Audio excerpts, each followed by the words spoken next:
Dove and Dragon Radio. I'm your host, M.L.Ruscsak, and I'm here with my good friend who has a wonderful book called Single Is and Single Does. Please introduce your name to our listeners. Hi, everyone. My name is Dana Brown, and I'm very happy to be here with you today. Now, what led you into writing this book? Well, about 15 or 16 years ago, I had just broken up. Well, he broke up with me, with the man that I had been with off and on for about 10 years.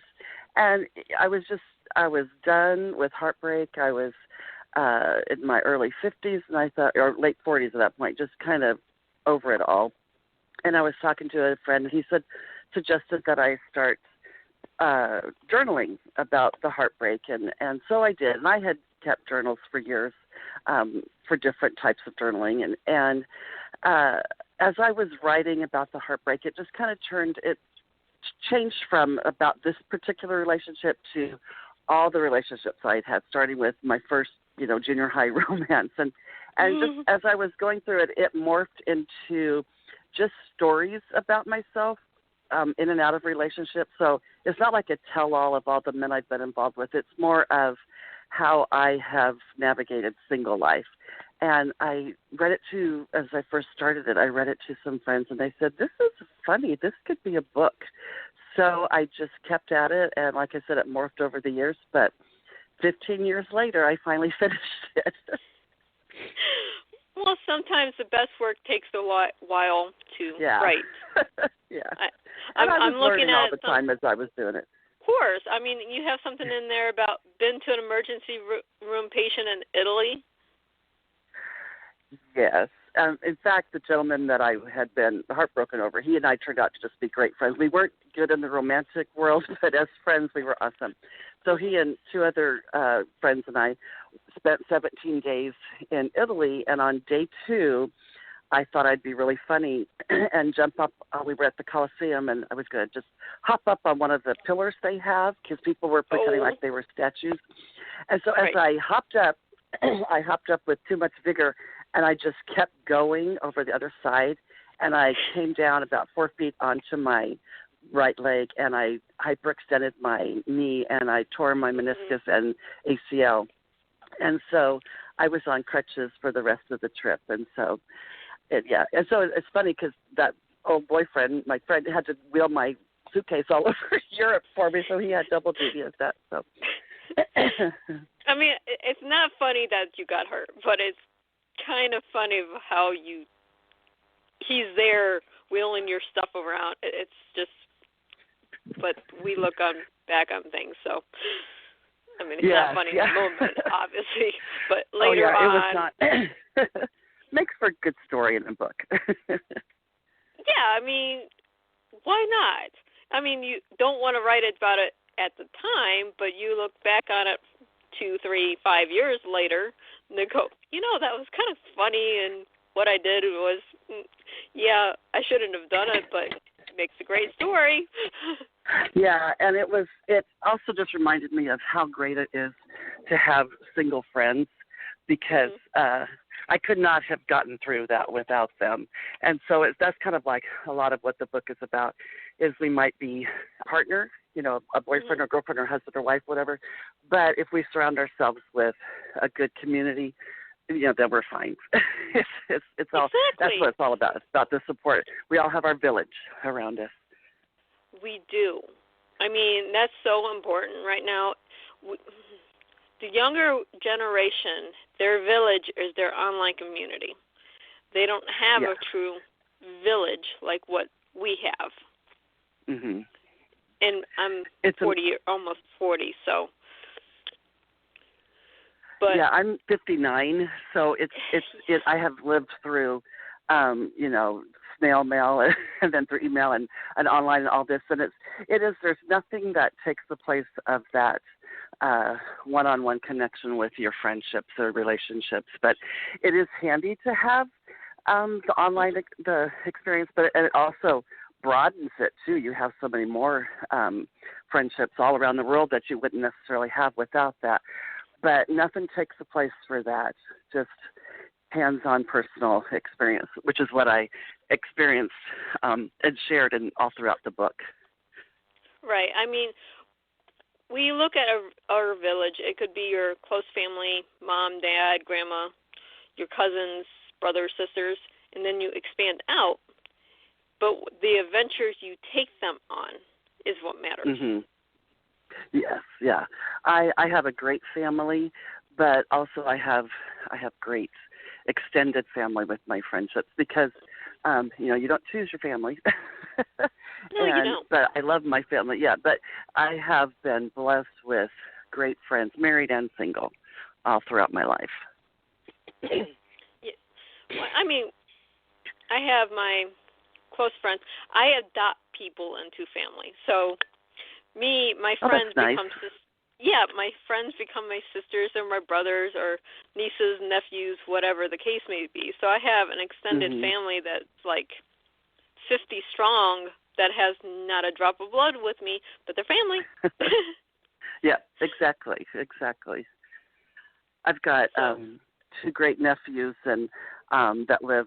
One lives here in my area, and then one lives back east, and then I have a niece who's just awesome, and the two of the youngest ones are still single, but the oldest one is married and has a great family, and it's great to be a part of that. Yes, I had a little girl yesterday adopt me as her aunt and tell me I need to come to her volleyball game. I'm like, oh, okay, I have another niece. That's sweet. It's funny because I teach school as well as and the kids used to early on say, oh, are you sure you were my mommy or my sister? And then I'll never forget the first time someone said, you remind me of my grandma. I was like, okay, I guess I am getting older. But, I not having kids of my own, it is great to have people think of me as their grandma or their aunt or something. Yeah, that was a funny day. Yeah, okay. So you have another book that you wrote in 2014, 15. That's actually 13, a child's book. No, it is. I was, at that point, I was working at a small school, so in addition to being their music teacher, I also was an aide to the preschool teacher in the mornings, and I would watch her throughout the weeks, find, like if we're doing the letter B that week, she'd pick up books that were about bears or whatever, and I thought, well, wouldn't it be handy if she just had, one book, which, there are books like that, but I thought, I'm going to write that. I love telling stories, just little short stories spontaneously when I'm around kids or with my family. And so I thought and I love alliteration. So I thought I'm going to write a story about a big blue bullfrog or Harry's Uncle Hal has a hiccup. So I just took all the alphabet and I wrote a story for each of the letters of the alphabet. And that was a very, very fun project. It was my first official into the published world of books. And there's another one in the makings with it. It's called Uncle Unger's Underwear and Other Alphabet Stories. But so I'm excited to be working on another one of those as well. Like it's kind of Dr. Seussish is the second one, just like little short snippets of rhyming words and alliteration. So it's really fun. Whereas the Single as a Single does was, life and hard to write at times, but very therapeutic. But this children's book is just fun and crazy and silly and just, kind of a release of sorts to write. I'm going to have to get that for my significant other's daughter because she's in kindergarten, first grade, somewhere in there. Yeah, Uncle Unger's Underwear. I think that would be fun from for her. I used kids from the school where I was teaching as models for the stories, and so that's kind of fun for them to look back and see that, and she'll like the pictures inside of it, kind of silly. Of course. I mean, you show me a kid that doesn't like the pictures before the words. Yeah. I have a 16-year-old that will go to a picture book just for the pictures before reading whatever the story is. I'm like, well, that's sweet. Yeah, Kind of like the 16. comic books. Yeah, like comic books or graphic novels. That's why they're so popular with that generation. Right. That's exactly what it is too. It's like, oh, let's give pictures, and then this the child or whoever's reading it can make up their own story to the pictures because that's exactly what they do. Yeah. Now, we have another children's book. Is there another adult book coming up soon? I am working on a couple. One of them is going to be along the same vein of Single as a Single Does. It's called Skinny as a Skinny Does. the idea of, you know, I was thin my whole life until my mid-20s, and then my weight has just kind of gone up and down, up and down. So that book will just be stories about my relationship with food and weight loss stories and heartaches of gaining it all back. So that's still a work in progress. And then I also go ahead. No. Go ahead, talk. Well, I was just going to say the other one is more along of the spiritual nature. I've been a children's pastor, and I work with some of the single women at my church, and so it's more along the lines of scripture studies from the Bible, and prayer, and just our spiritual life, and that. So that's also coming. Okay, so we have a lot of books coming from you. Yeah, but that's already a good thing. It's nice because I'm a teacher. And so in the summer, I really dive into the writing world. And so it's nice because my students also give me inspiration for the children's stories, just watching them and knowing what they're reading and what they like. And so, but also it just gives me the freedom of time as well, with, you know, spring break and summer. So that's nice. Exactly. You have so many days as a teacher off. I mean, you have every weekend, plus the holidays, and then you get 3 months in the summer, so that's writing haven right there. I talk to so many authors that are also teachers. I'm like, oh, I think they're onto something here. I have so many friends that hate me. After the last day of school, my first day of summer, I'm just going, la, la, la, la, la, la. And especially I have friends that are former teachers, and they're back in the work world, and so they hate me during the summer. But it is a great job to have if you want to pursue other veins of whether it's writing or just another type of creative outlet, because you do have the time, and then you also have the inspiration during the school year with the kiddos. So that's worked well for me. Oh yeah, kids will give you so much inspiration. My daughter actually inspired me to write my first book. She gave me the writing prompt basically. And she's become, that is the new reign of light and dark. I was like, okay, I need a title, and I need to know what I'm writing about. She's like, okay, title of light and dark. So we're doing, you know, fantasy. And she's like, fairy princess. I'm like, okay, what can I come up with this? We're into the fourth book now, and writing the two spin-off series. I can't talk. So I'm like, cool. This is what kids do. They give you inspiration if you listen to them. And then she's also a writer. So. Oh, awesome. How old is she? She's 16. Okay. She's currently only writing fan fiction. If I can get her to transition into her own stories, they would be. She would be the next Stephen King. Oh, awesome. Well, that'll come. It just, as long as she's writing, having the discipline of doing that, that's major, you know, and then she'll find her own voice. Yeah, that's cool. Yeah, I'm reading her fan fictions, and I talk about my daughter a lot on the show, but I'm reading her fan fictions. She's taken cartoons that are meant for little ones, turning them into horror stories that Stephen King would be proud of. That's awesome. I'm like, I don't know if to be scared of you or compliment you. Be afraid. Be very afraid. That's what I told her all the time. I'm like, oh, I love your stories. As a mother, I'm But concerned. as your mom, yeah.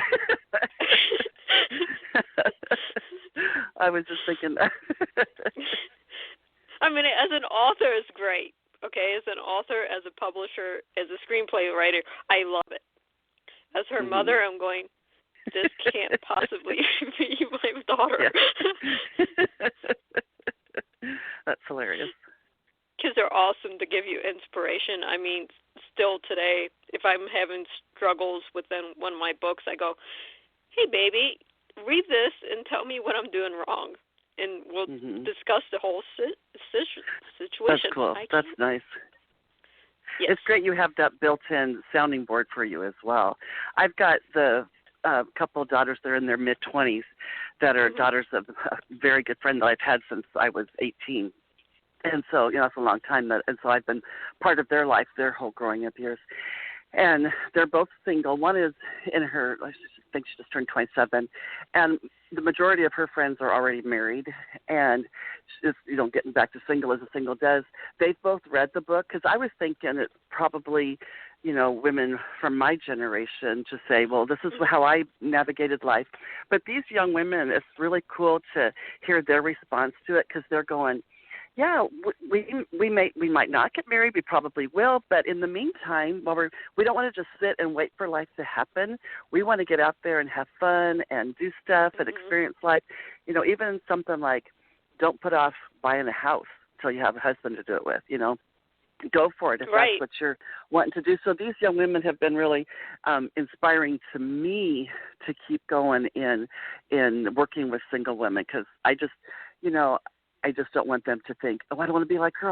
I do want to get married someday. But what their attitude is, hey, you didn't get married, and look how great your life was. So that's inspiring to me to have them. Yeah, we're in the generation now where you don't need a partner to have fun. You have to go have fun, and if love is meant to find you, it will find you in the most unexpected way.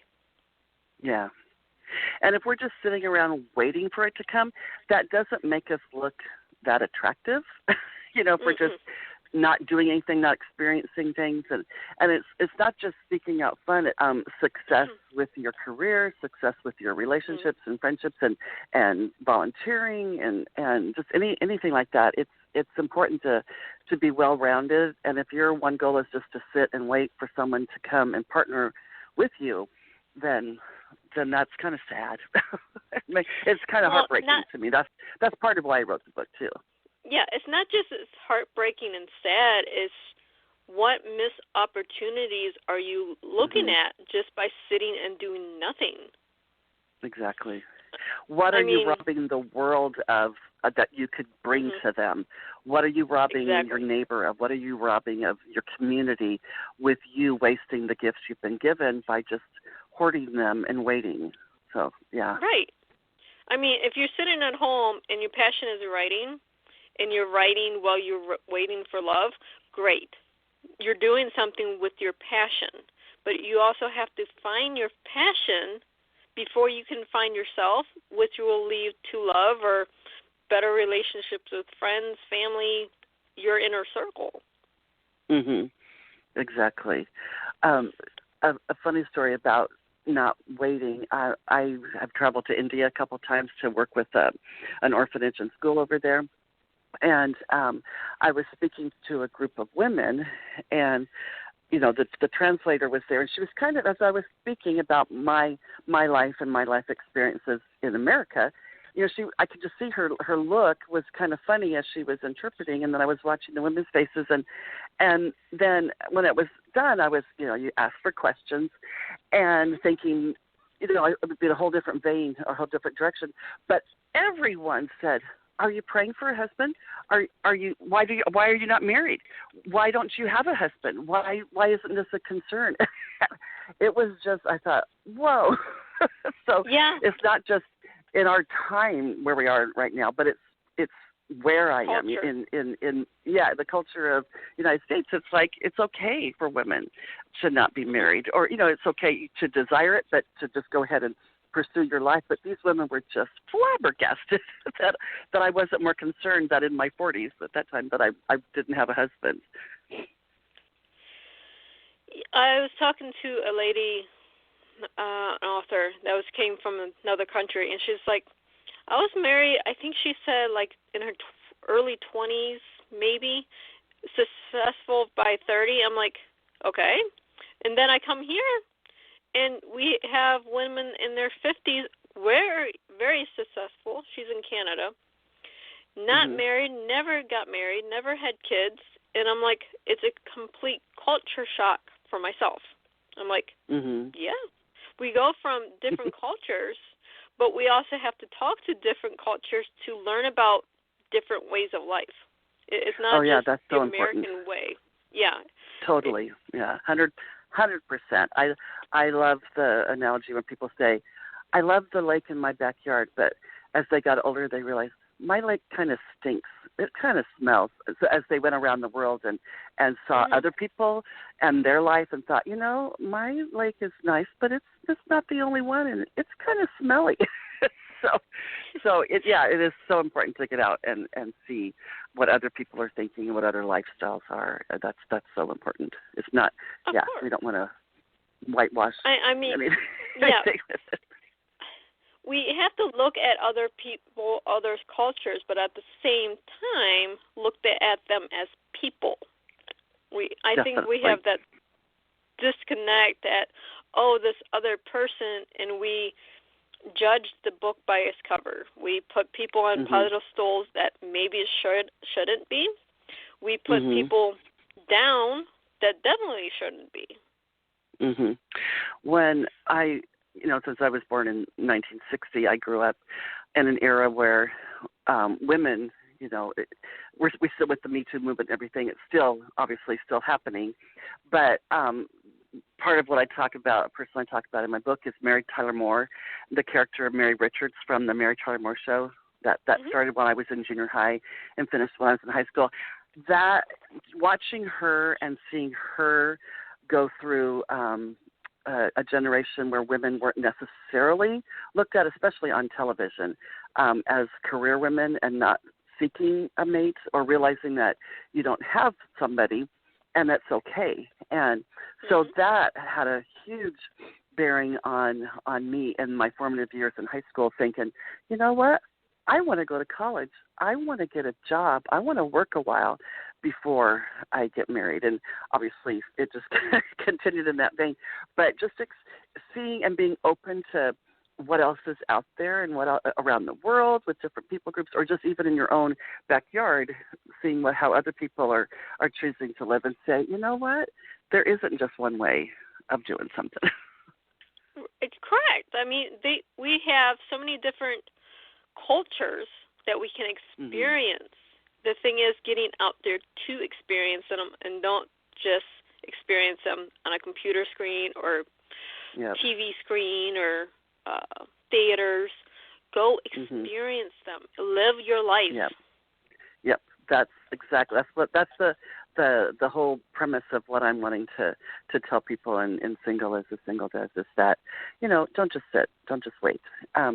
Get out there and help people. Get out there and enjoy your friendships. Get out there and experience life. And in the whole process, you might meet somebody along the way. That's just one part of your life, because you may find yourself married and then either divorced or widowed, and then you're single again. And if your whole identity was just wrapped up in that, then you're back to not knowing how to live and how to navigate in the single world that you are experiencing. So the more well-rounded you can be early on in life, and as you're progressing through, the more those kind of things in life aren't gonna throw you, and you'll be able to still continue. Exactly. I mean, last year I started a divorce. We finally got it finalized, but it took paperwork forever. But mentally, I'm already divorced last year. So Yeah. I'm traveling. I'm experiencing life. I mean, You're I'm doing working a radio a career. show. Uh-huh. Yeah, I'm doing the radio show. I'm experiencing life. I'm meeting new people. I'm doing things that I was being held back on. Mhm. So now I'm spreading my wings, and everything else falls into place because I'm happy with me. Yeah. And that's one thing. And so important. That's one thing that be happy. Oh, totally. Sorry. When I shared in the book as well, kind of early on, that my parents had experienced divorces before they married each other and had a family. And my mom was always saying, don't get married too young, just experience life. And that stuck with me. So I was just very careful about who I was going to marry. And I see so many people that, men and women, that are afraid that they're going to be single, or that it's past the time of they should be married now, all their friends are, that they married the wrong person. And that they are stuck, and they aren't able to live the life fully that they need to. So it's so important to not be fearful of being single, but to embrace it while you can until that right person comes along. So you don't find yourself, like you were saying, not being able to spread your wings and not being able to live the life that you felt like you were supposed to be living. Exactly. Now we only have a few minutes left. So, big question, where can our readers find you? Well, they can find me on Amazon. It's Dana Lynn Brown is also my website, danalynbrown.com. And there's a link to the books there, both of the books. But they're on Amazon, and I would just love it if everybody out there could just get one. And I think it's a fun, enjoyable read. Both of them are. The one, Single as a Single Does, takes you kind of on a ride. I've had friends say that even have known me for years, I laughed, I cried. So it's that's a good, just a fun read, but also it'll hopefully change you. But danalynbrown.com is my website, and Amazon has both of the books. So yeah, go out and get one, or you can go to your computer and get one. Of course, and we always post the links to at least one of the books on the show, so our listeners can click automatically if they don't want to just. Awesome. Yes. I do promote the authors as much as possible because this is what the show's for. The show isn't for me. This is for you guys. Thank you.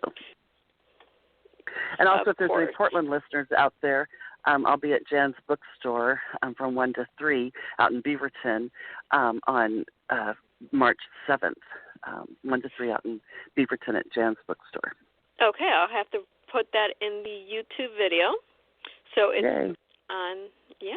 So when we see, this is why we do this. That way our listeners can actually find you very quickly. Yay. Here I am.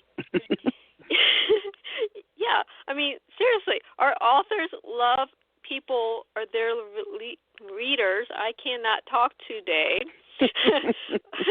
Makes me feel good. It makes me feel better when I stumble. Communicating with us. Tell us what you're thinking about the book. Tell us, hey, I have a story that's similar. Talk to us. We love this as I love authors. that.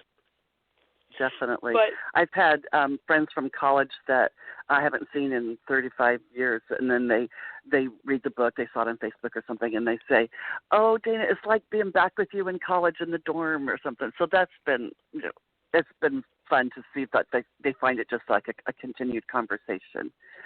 Yeah. Of course. Oh, and you can also find me on Facebook, Miss DLB. Well, we'll get all those links up for you so our listeners can find you just at a click of a button. And again, Great. Dana, thank you so much for being on the show today. Oh, thank you for having me. I enjoyed it. It went really fast. It does, right? And to all of our listeners, happy reading. Bye. Thank you.